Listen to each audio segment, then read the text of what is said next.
जय हिंद दोस्तों, कैसे हैं आप लोग। दोस्तों, मणिपुर में हिंसा थमने का नाम नहीं ले रही। 160 लोगों की अभी तक मौत हो चुकी है। 90 दिन लगभग होने वाले हैं और अब विपक्षी दलों का गठबंधन, जो कि इंडिया के नाम से जाना जाता है, Indian national development for inclusive alliance, उसकी 11 सदस्यीय टीम, जो कि सांसदों की टीम थी, वो आज मणिपुर के दौरे पे गई, कैंप्स में गई और लोगों से मुलाकात की। मुलाकात के बाद मणिपुर के जो हालात हैं उसके बारे में मणिपुर की राज्यपाल को भी उन्होंने ज्ञापन दिया। मुद्दे को लेकर शुरू के दिन से, पहले दिन से हम देश के प्रधानमंत्री की निगाह इसमें डालने की कोशिश की, आग्रह की कि इस मुद्दे को लेकर सदन में चर्चा किया जाए। ये सरकार की नीति टूटे, इसके लिए हम बार बार गुहार लगाते आ रहे हैं, लेकिन सरकार सदन में ये बात नहीं रखना चाहते और इसके चलते एक के बाद एक दिन सदन ठप हो जाते हैं। ये सरकार बहानाबाजी करते हैं कि मणिपुर की मुद्दा एक कानून और व्यवस्था की मुद्दा, लेकिन असलियत ये नहीं है। मणिपुर की मुद्दा के साथ कानून व्यवस्था की सिर्फ कोई सरोकार नहीं है। जरूर कानून और व्यवस्था की मुद्दा है, लेकिन सिर्फ कानून का मुद्दा और व्यवस्था की मुद्दा ये अगर कहे तो इसका साथ हालात की कोई सरोकार नहीं है। मणिपुर की मुद्दा अभी एक जाति दंगा में तब्दील हो चुके हैं। ये जाति दंगा भयंकर आकार धारण कर रहे हैं। मैं सारे हमारे देश की प्रधानमंत्री की और सारे ये सरकार को मैं ये सचेत करना चाहते हैं कि मणिपुर की हालात हाथ से बाहर ना निकल दे तो देश के लिए बेहतर होगी, क्योंकि बॉर्डर म्यांमार कुछ नहीं है। वहां 12.5 किलोमीटर के ऊपर हमारे बॉर्डर है, सिर्फ 7 किलोमीटर उसमें फेंसिंग है, बाकी सब खुले पड़े हुए हैं। बगल में म्यांमार के पीछे से चीन मदद करता है। अब कहां जाओगे? कोई परवाह नहीं करते क्या हो रहा है, नहीं रहे, किसी की कोई परवाह नहीं। दिल्ली बैठ के खाली बतौलाबाजी कर रहे हैं। यहाँ हमारे ऊपर आरोप थोपना आसान होते हैं, लेकिन मणिपुर को संभालिए। मणिपुर के जो हालात को सुधारने की कोशिश कीजिए। मणिपुर में शांति बहाल करने के लिए हर संभव प्रयास करना चाहिए। वहां के हमारे मणिपुर के जितने जातियां हैं, शादियां पुरानी रिश्ता था और दुश्मनी में तब्दील हो गए हैं। शादियां पुरानी रिश्ता दुश्मनी में तब्दील हो गए हैं। सारे लोग वहां के चीफ मिनिस्टर के खिलाफ शिकायत दर्ज करते रहते हैं हमारे सामने, लेकिन ये सरकार चीफ मिनिस्टर वहां बैठे के वहीं उनको चेयर में बैठे हुए देख रहे हैं हम लोग। अभी तक ये चीफ मिनिस्टर को बर्खास्त नहीं किया गया। क्यों? सारे मणिपुर की, चाहे कुकी हो चाहे मेती हो, हर संप्रदाय के लोग ये चीफ मिनिस्टर ऑफ मणिपुर के खिलाफ शिकायत दर्ज करते थे हमें, लेकिन उनके खिलाफ कोई कार्रवाई नहीं हुआ है। लोगों के अंदर सरकार पर जरा सा भी विश्वास नहीं है, जरा सा भी भरोसा नहीं है। सरकार जब भरोसा टूट चुके हैं सरकार के हम लोगों की निगाहों में, तो सरकार कैसे चलेगा? विपक्ष, जैसा आप जानते हैं, कुछ दिन पहले मोदी सरकार के खिलाफ नो कॉन्फिडेंस मोशन लेके आया, अविश्वास प्रस्ताव लेकर आया पार्लियामेंट में, संसद में। और कल यानी कि मंडे को सुबह उस नो कॉन्फिडेंस मोशन पर चर्चा यानी डिबेट की तारीख तय की जाएगी। तो ये टाइमिंग बहुत इम्पॉर्टेंट है, लेकिन उससे भी ज़्यादा इम्पॉर्टेंट जो आज लग रहा है कि मणिपुर के जो हालात हैं, जो सांसदों का प्रतिनिधिमंडल मिलकर आया है लोगों से, जो कैंप्स में रह रहे हैं, बहुत बुरी हालत है। 400 से लेके 500 लोग एक छोटे से हॉल में रह रहे हैं। न खाने पीने की सुविधाएं हैं, दाल चावल पर निर्भर है, ऐसा आरोप लगाया गया है। बच्चों को उसके अलावा कुछ नहीं मिल रहा और टॉयलेट तक की सुविधा नहीं है। ऐसे हालात मणिपुर के लोगों के, जनजीवन दुश्वार है, ब्लॉकेड्स हर जगह हैं, हिंसा और तनाव का माहौल है। मैतेई समुदाय कुकी वाले इलाकों में नहीं जा सकता और कुकी वो मैतेई इलाकों में नहीं जा सकते। यातायात ठप पड़ा है और ये सब इसलिए ठप है क्योंकि डबल इंजन की मोदी सरकार और मणिपुर की एन बीरेन की सरकार ठप पड़ गई हैं मणिपुर में। प्रधानमंत्री नरेंद्र मोदी ने 2 बार मणिपुर की यात्रा की थी।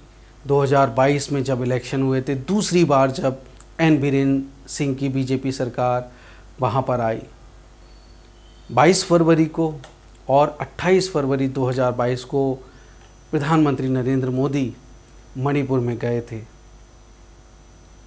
पहली विज़िट में मणिपुर में मोदी साहब ने जो रैली की वो इम्फाल में की, मणिपुर की कैपिटल में, और Manipur state disaster management authority SDMA को भी उन्होंने रिव्यू किया था, जिससे कि वो देख सकें कि अगर नेचुरल डिसास्टर होता है तो उसके लिए क्या प्रिपेयर्डनेस है।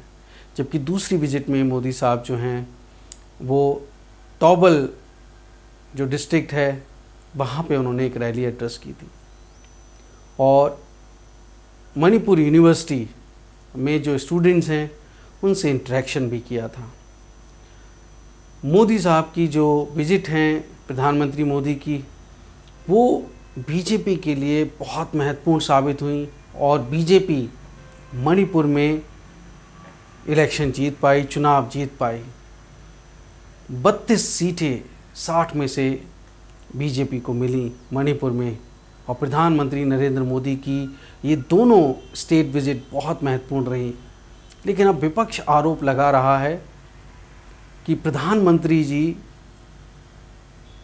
90 दिनों तक लगभग चुप रहे हैं। सिर्फ एक बार उन्होंने मणिपुर की चर्चा की जब संसद का मानसून सत्र शुरू होने वाला था। उससे पहले जब वो मीडिया से मुखातिब हुए तो कुछ सेकंड्स प्रधानमंत्री नरेंद्र मोदी जी ने अपने उस मीडिया इंटरेक्शन के आखिर में मणिपुर में जो 2 महिलाओं को नग्न करके, निर्वस्त्र करके उनके साथ व्यभिचार किया, उसके बारे में अपना स्टेटमेंट दिया। बहुत ही शर्मनाक, निंदनीय घटना, पूरी देश ने उसकी निंदा करी। मणिपुर के लोगों के साथ पूरा देश खड़ा है। लेकिन विपक्ष ये आरोप लगाता रहा, प्रधानमंत्री नरेंद्र मोदी विदेशों की यात्राएं कर सकते हैं, स्टेट डिनर कर सकते हैं, लेकिन मणिपुर के हालात पर वो कोई नज़र नहीं डालते, वो उसकी कोई चर्चा नहीं करते, वो किसी से मिलते नहीं, किसी से बात नहीं करते, मौन रहते हैं। प्रधानमंत्री नरेंद्र मोदी अगर बोलते तो क्या मणिपुर में हिंसा नहीं होती? कुकी और मैतेई समुदाय जो आपस में अभी एक दूसरे के जानी दुश्मन बने हुए हैं, क्या वो प्रधानमंत्री नरेंद्र मोदी के समझाने से समझ जाते? 2 स्टेटमेंट मैं कुछ हिस्सा आपको सुनाना चाहता हूँ प्रधानमंत्री नरेंद्र मोदी के उन भाषणों का जो उन्होंने मणिपुर में अपने इलेक्शन के दौरान दिए थे, जो दर्शाता है कि वोट जीतने के लिए हमारे नेता बड़ी बड़ी बातें करते हैं, लेकिन ज़मीनी हकीकत कुछ और होती है। प्रधानमंत्री नरेंद्र मोदी की ये जो 2 भाषण के छोटे टुकड़े हैं वो आप पहले सुनिए, फिर मैं आपको बताऊंगा कि बीजेपी के ही एक MLA प्रधानमंत्री के मुखर जाते हुए अब ये कह रहे हैं कि मणिपुर का विभाजन कर देना चाहिए, उसको 3 यूनियन टेरिटरी में डिवाइड कर देना चाहिए। पॉलिन लाल हॉकिप जो बीजेपी के MLA हैं उनके बारे में भी मैं चर्चा करूंगा। लेकिन पहले प्रधानमंत्री नरेंद्र मोदी ने 2022 में जब उन्होंने मणिपुर विजिट किया था इलेक्शन के दौरान क्या कहा, ये आप सुनिए, गौर से सुनिए।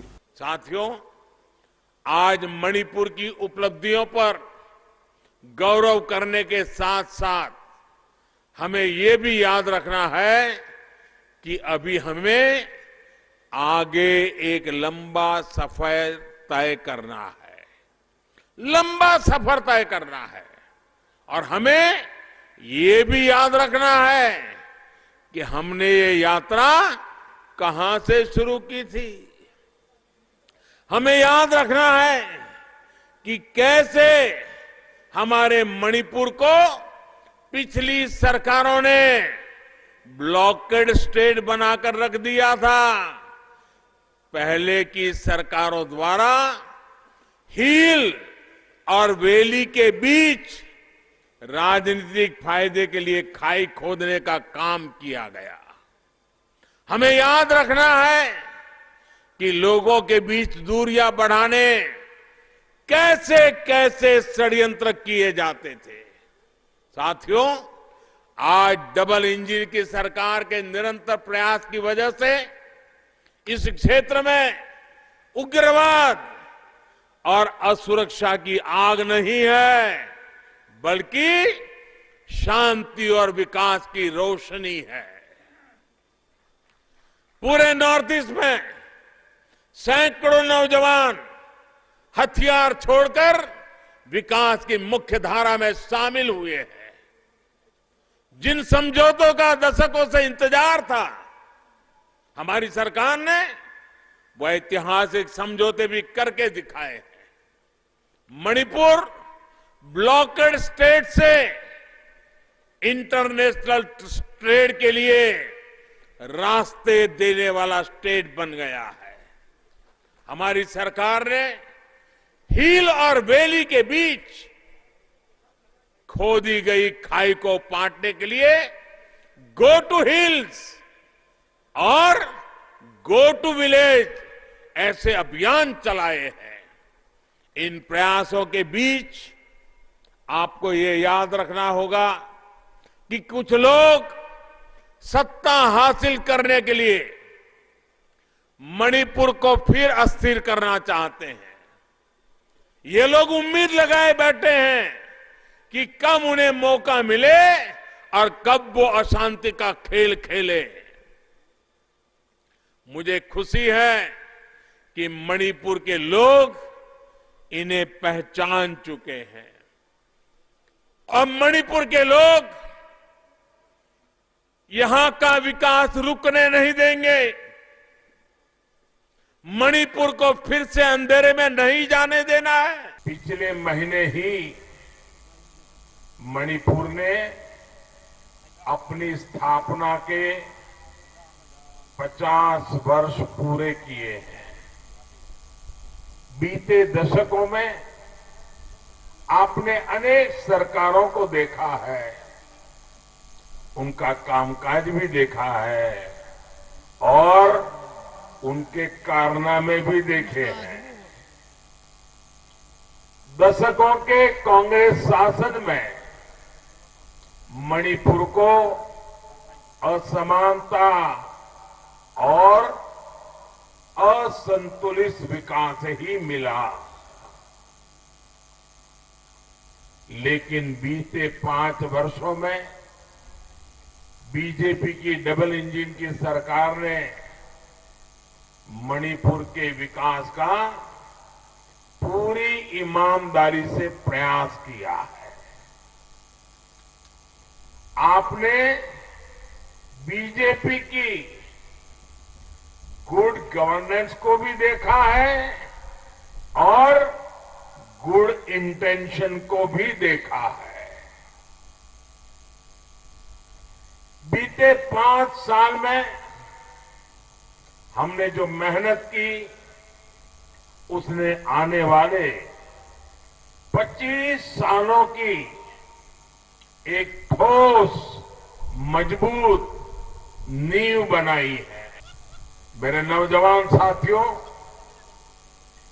ये चुनाव मणिपुर के आने वाले 25 साल को निर्धारित करने वाले हैं।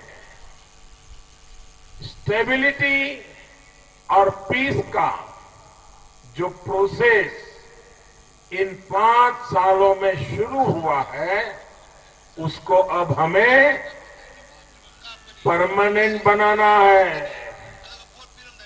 इसलिए मणिपुर में बीजेपी के नेतृत्व में पूर्ण बहुमत की सरकार बननी बहुत आवश्यक है। साथियों, बीरेन्द्र सिंह जी और उनकी सरकार ने सभी को साथ लेकर चलते हुए मणिपुर में बदलाव का नया अध्याय लिखा है। अनेकों युवा अब हिंसा का रास्ता छोड़कर मणिपुर के विकास में सहयोग करने के लिए बढ़ चढ़ करके आगे आ रहे हैं। एक समय था जब मणिपुर के लोगों के लिए सरकार तक पहुंचना, सरकारी दफ्तर तक पहुंचना बहुत मुश्किल था, जबकि बीरेन जी ने अपनी सरकार की पहचान पीपल्स गवर्नमेंट के तौर पर बनाई है। साथियों, भाजपा सरकार मणिपुर में क्या बदलाव लाई है, मैं इसका एक और उदाहरण आपको दूंगा। तो प्रधानमंत्री नरेंद्र मोदी को आपने सुना, वो मणिपुर में पीस और स्टेबिलिटी की बात कह रहे हैं, मणिपुर की इंटीग्रिटी की बात कह रहे हैं, और ये सब चुनाव जीतने के लिए जो रैली होती हैं उस दौरान वो कह रहे हैं। 22 और 28 फरवरी को जब वो 2022 में मणिपुर गए थे उस दौरान उन्होंने ये सब बातें कहीं। लेकिन आज स्थिति बिल्कुल अलग है, जहाँ पर प्रधानमंत्री कह रहे हैं कि पिछली सरकारों में 50 सालों में मणिपुर ने देखा है तो सिर्फ ब्लॉकेट देखा है, लेकिन आज क्या हालात हैं पूरा देश देख रहा है। जिस समय मणिपुर में हिंसा हो रही थी उस समय कर्नाटक में इलेक्शंस थे और वहाँ पे भी प्रधानमंत्री नरेंद्र मोदी, गृह मंत्री अमित शाह जी लगातार एक के बाद एक चुनावी रैली कर रहे थे, लेकिन जैसा विपक्ष आरोप लगा रहा है, एक बार भी उन्होंने मणिपुर की चिंता नहीं की, मणिपुर गए नहीं, मणिपुर पर चर्चा नहीं की। अब आप सोचिए, चाल चरित्र और चेहरा विपक्ष भले ही कहे बीजेपी का ये है, लेकिन आज दुनिया देख रही है कि कौन क्या कहता है और ज़मीन पर क्या होता है। ये एक बड़ी बात है।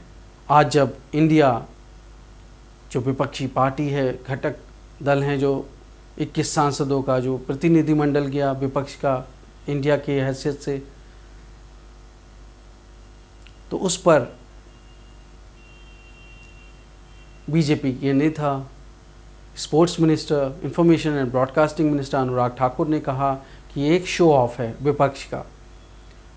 तो आप भी शो ऑफ कर लीजिए, आप भी बीजेपी के प्रतिनिधि मंडल को भेज दीजिए। यही विपक्षी पार्टियां कह रही हैं, कम से कम बीजेपी के नेता वहाँ जाएंगे, प्रधानमंत्री जी अगर जाएंगे तो जब वो इलेक्शन जिता सकते हैं उनकी बात सुन के, तो शायद हो सकता है कि मणिपुर की जो मैतेई और कुकी समुदाय जो आपस में लड़ रहे हैं, वो प्रधानमंत्री नरेंद्र मोदी जी के समझाने बुझाने से हिंसा ना करें, शांति का माहौल पैदा हो सके। बहरहाल अब वो जाएंगे नहीं जाएंगे, क्या बोलेंगे क्या नहीं बोलेंगे, नो कॉन्फिडेंस मोशन इसलिए आया कि विपक्ष मांग कर रहा था कि 267 रूल के तहत पार्लियामेंट में डिबेट हो। हफ्ते से ज़्यादा पार्लियामेंट में गतिरोध रहा, हंगामा रहा, आपके नेता संजय सिंह को सस्पेंड कर दिया गया, आपने सबने देखा। और फिर वो रात को उनका प्रोटेस्ट सबने देखा।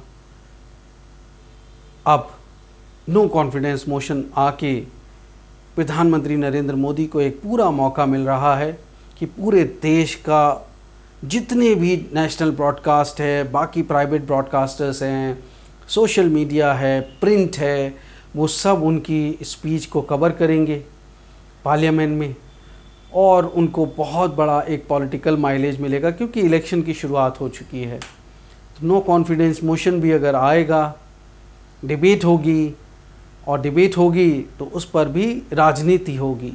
मणिपुर का हल क्या निकलेगा नहीं निकलेगा पता नहीं, ये हमारे देश की अभी राजनीतिक दशा और दुर्दशा है।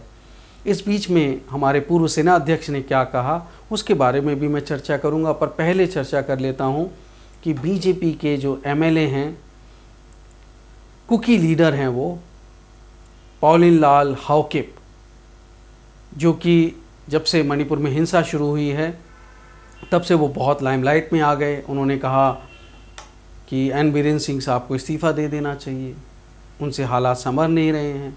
खुद उन्हीं की सरकार के एमएलए हैं, और ये जो कन्फ्लिक्ट है, ये जो लड़ाई है, उसमें वो कह रहे हैं कि इसका हल वही है कि अगर 3 यूनियन टेरिटरी बना दी जाएं।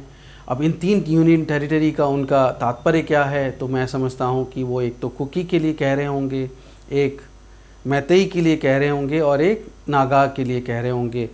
अब मणिपुर में जो हालात हैं उसमें 60% तो मैतेई समुदाय है, 40% कुकी जो मिला के और नागा हैं। अब अगर 40% को भी हम देखें तो यहाँ पे 25% के आसपास कुकी हैं और 15% के आसपास नागा हैं। लेकिन जो मैतेई वो इम्फाल डिस्ट्रिक्ट में रहते हैं, वैली में रहते हैं, और जो कुकीज़ हैं वो हिल डिस्ट्रिक्ट्स में रहते हैं। तो यहाँ पर एक सबसे बड़ा सवाल ये उठता है कि ये जो जनसंख्या तीनों समुदाय की है, ये कंसंट्रेटेड नहीं है एक जगह।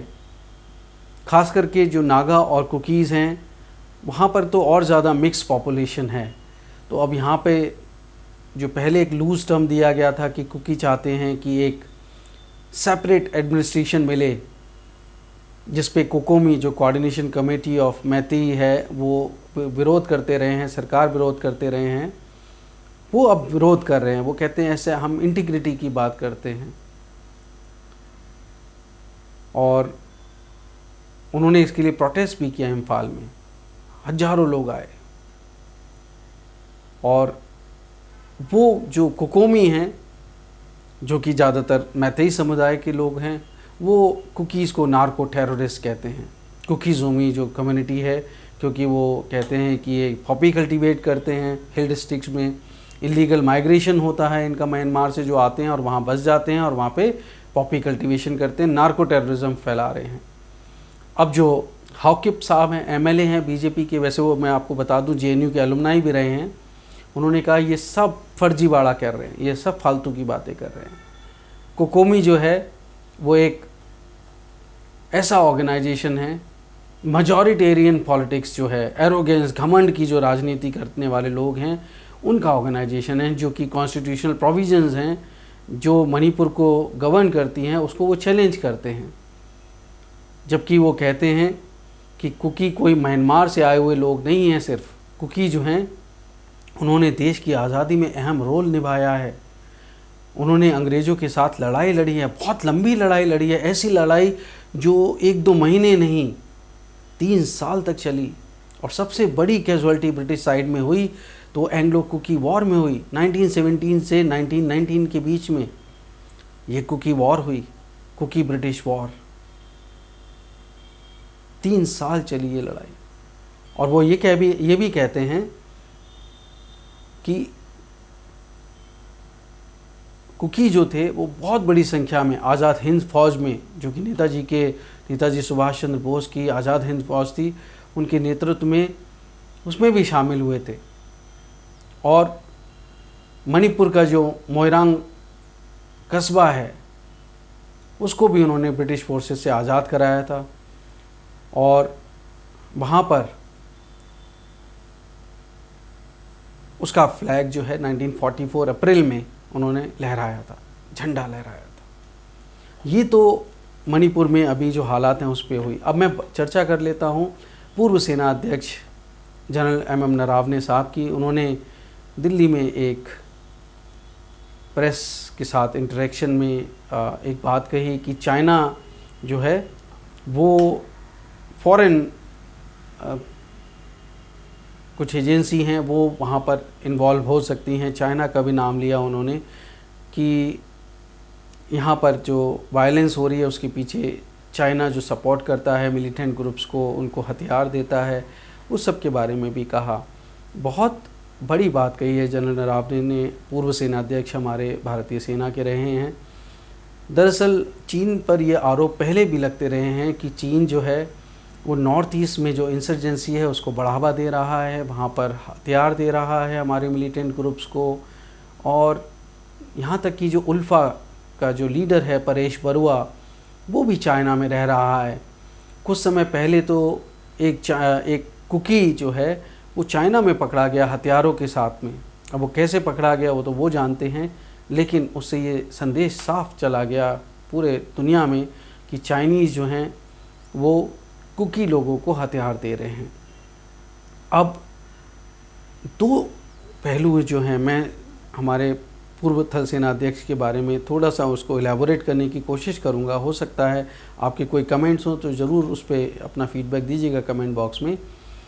एक तो चीन जो है वो म्यांमार में जो मिलिट्री जुंटा है तत्मादाव, उसको बहुत सपोर्ट करता है, क्योंकि मिलिट्री जुंटा जो है उसके इशारों पे काम करता है, चाहे वो एनर्जी हो, चाहे वो इंफ्रास्ट्रक्चर हो, चाहे डैम हो, चाहे रोड इंफ्रास्ट्रक्चर हो, रेलवे लाइन हो। चीन जो है म्यांमार पोर्ट्स हों, म्यांमार में अपना बहुत बड़ा इकोनॉमिक एम्पायर खड़ा कर रहा है। और डैम जो बनाए रावड़ी नदी पे, उससे बहुत सारे लोग विस्थापित हुए, उनको अपने घर छोड़ने पड़े और वो प्रोटेस्ट कर रहे थे। बहुत बार प्रोटेस्ट हुए हैं, आज भी होते हैं। और चीन जो है तत्मादाव को खूब कहता है इनके ऊपर जो भी कहर बरपाना है बरपाइए, इनको जो ऑपरेशन करना है वो करिए, हम आपको पूरा पैसा देंगे, हथियार देंगे, मिलिट्री जुंटा आपको हम यूएन से लेके हर जगह सपोर्ट करेंगे, ऐसा वो करते हैं। और ये जो कौन है, ये कुकी लोग हैं, कैरन लोग हैं। तो जो मिलिट्री जुंटा है वो Karen National Organisation, Karen National Army पे अटैक करता है, कुकी लोगों पे अटैक करता है। और कुकी जो हैं वो मजबूरन भाग के, उनका एग्जोडस होता है, वो भाग के हिंदुस्तान की सीमा में आ जाते हैं। और अभी आपने सुना भी कोई 778 या कुछ इस तरह के 58 लोगों की लिस्ट मणिपुर की सरकार ने निकाली कि ये वापस भेजे जाएंगे, इलीगली आते हैं। दरअसल दोनों देश के लोग आपस में बॉर्डर पोरस है, आते जाते रहते हैं, उनको परमिट मिलता है कुछ समय के लिए और कई बार वो फिर वापस नहीं जाते। तो उनके रिकॉर्ड तो होते हैं, अब बायोमेट्रिक भी हो तो पता लग जाता है कि ये लोग वापस नहीं गए और हिंदुस्तान में रह गए। तो ऐसे लोगों की जो लिस्ट है उनको बाहर निकाला जाएगा। अब यहाँ पे चाइना दोहरा रोल निभा रहा है। एक तरफ मिलिट्री जुंटा जो है म्यांमार का तत्मादाव, उसको सपोर्ट कर रहा है कुकीज़ के ख़िलाफ़ एक्शन लेने के लिए।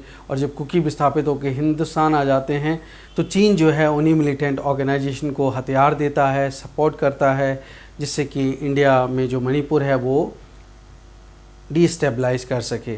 तो ये बात मैंने एलैबोरेट की जो हमारे पूर्व थल सेना अध्यक्ष जनरल नरावने ने कही थी। मैं समझता हूँ आपके कोई कमेंट्स हो तो अपना फीडबैक ज़रूर कमेंट बॉक्स में लिख के दीजिएगा।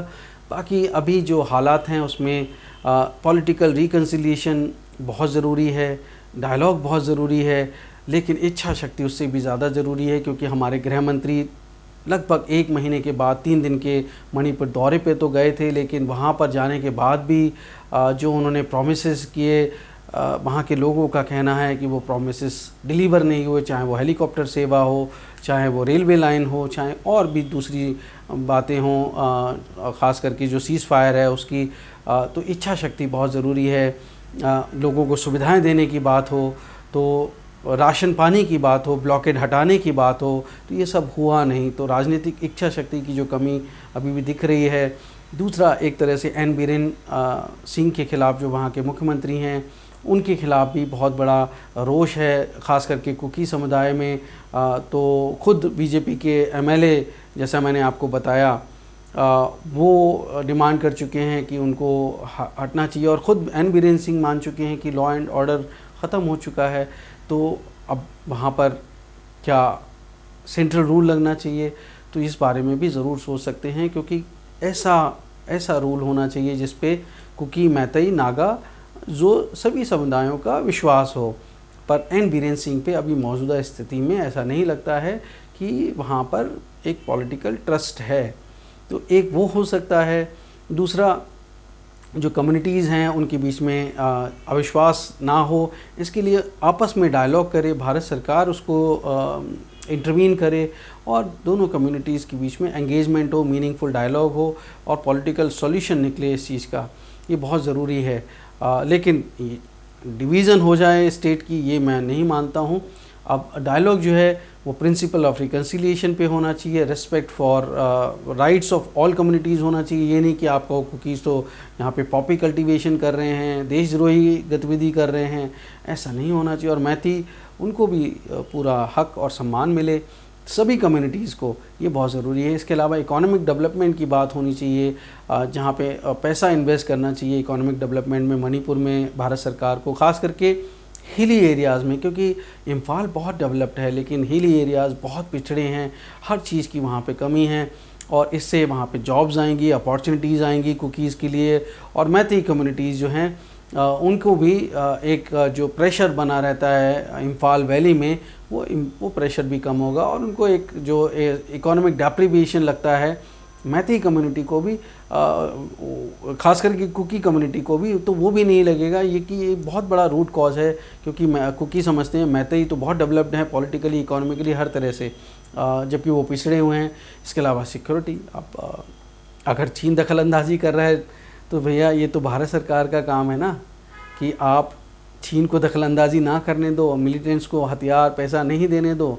इसको कौन रोकेगा? इसको तो हमारी एजेंसियां रोकेंगी। तो ये तो भारत सरकार की जिम्मेदारी बनती है कि वहाँ पे बहुत ही स्ट्रॉन्ग सिक्योरिटी प्रेजेंस हो और साथ ही साथ ये भी तय करना पड़ेगा कि वहाँ पे ह्यूमन राइट्स का वायलेशन ना हो किसी भी तरह का, चाहे वो कोई भी सिक्योरिटी फोर्स हो। उनको ये ध्यान रखना होगा कि ह्यूमन राइट्स का वायलेशन बिल्कुल ना हो, क्योंकि उससे और मुसीबत खड़ी हो सकती है। अब इसके अलावा एजुकेशन है, अवेयरनेस है, गवर्नमेंट ऑफ इंडिया को जो कुकी और मैतेई लीडर्स हैं उन दोनों कम्युनिटी के लीडर्स से जो है वो बात करना चाहिए, साथ में प्रमोट करना चाहिए एजुकेशन को, इस कॉन्फ्लिक्ट के बारे में, और एक कंसेंसस जनरेट करना चाहिए, ऐसा मुझे लगता है। जो बैरियर्स हैं, मिसट्रस्ट है, उसको, मिसअंडरस्टैंडिंग है, उसको ख़त्म करना चाहिए दोनों समुदाय के बीच में। इसके लिए बहुत सारे NGOs हैं, अमित शाह जी ने कुछ कोशिश भी करी थी। मैं समझता हूँ उस कोशिश को और आगे बढ़ाया जा सकता है और उसको कंसिस्टेंसी ला सकते हैं, क्योंकि सिर्फ कोशिश एक बार करने से नहीं होती, उसमें कंसिस्टेंसी भी हो, तो ज़रूरी है कि ये हो सकता है। और जैसा मैंने कहा, खुद बीरेंद्र सिंह साहब को अब मुख्यमंत्री नहीं रहना चाहिए। ये ड्रामा नहीं होना चाहिए कि भाई मैं इस्तीफ़ा देने जा रहा हूँ, फिर नहीं अरे कुछ लोगों ने प्रदर्शन कर दिया तो मैं इस्तीफ़ा नहीं दूंगा जी, मेरे को तो जनता ने चुना है, मैं तो यहाँ के लोगों की, ये मेरी जिम्मेदारी है। कि अरे तो जिम्मेदारी है तो निभाइए जिम्मेदारी, ख़त्म करिए वायलेंस। वहाँ पर नहीं हो रही है तो इस्तीफ़ा दीजिए, जाइए, सेंट्रल रूल लगे या नए इलेक्शंस हो। पॉलिटिक्स कर रही है भी, अगर वो पीछे कोई किसी ने षड्यंत्र रचा है तो उसको जेल भेजिए, इन्वेस्टिगेट करिए। सारी एजेंसियाँ हैं, ED CBI रोज़ छापे मारती रहती हैं, तो वहाँ पे भी करें। अगर कोई पॉलिटिशियन कर रहा है इस तरह की हरकत इलेक्शन जीतने के लिए या इलेक्शन में कोई माइलेज लेने के लिए, तो इसके अलावा ये सेंट्रल रूल जो है वो कुछ समय के लिए एक हीलिंग टच देगा, मेरा ऐसा मानना है। और यहाँ पे कोई पॉलिटिक्स भी नहीं होगी, सभी लोगों के लिए मान्य भी हो सकता है। म्यांमारी जो इमिग्रेंट्स हैं उनको रोकना चाहिए, तत्मादाव का जो है उससे भी बात करना चाहिए, कड़ा उनको संदेश देना चाहिए। तो मैं समझता हूँ कि ये मेरी तरफ से कुछ इनपुट्स थे। अगर आपको लगता है कि कुछ और ऐसे पहलू हैं जिससे मणिपुर में हिंसा को रोका जा सकता है, स्टेबिलिटी आ सकती है, शांति आ सकती है, तो ज़रूर कमेंट बॉक्स में अपना फीडबैक लिख के बताइएगा, जिससे हमारे देश के सभी लोगों को पता लग पाए। आप मेरे इस ब्लॉग को बहुत सपोर्ट करें। सबके लिए आपको बहुत बहुत धन्यवाद, शुक्रिया। जय हिंद, वंदे मातरम।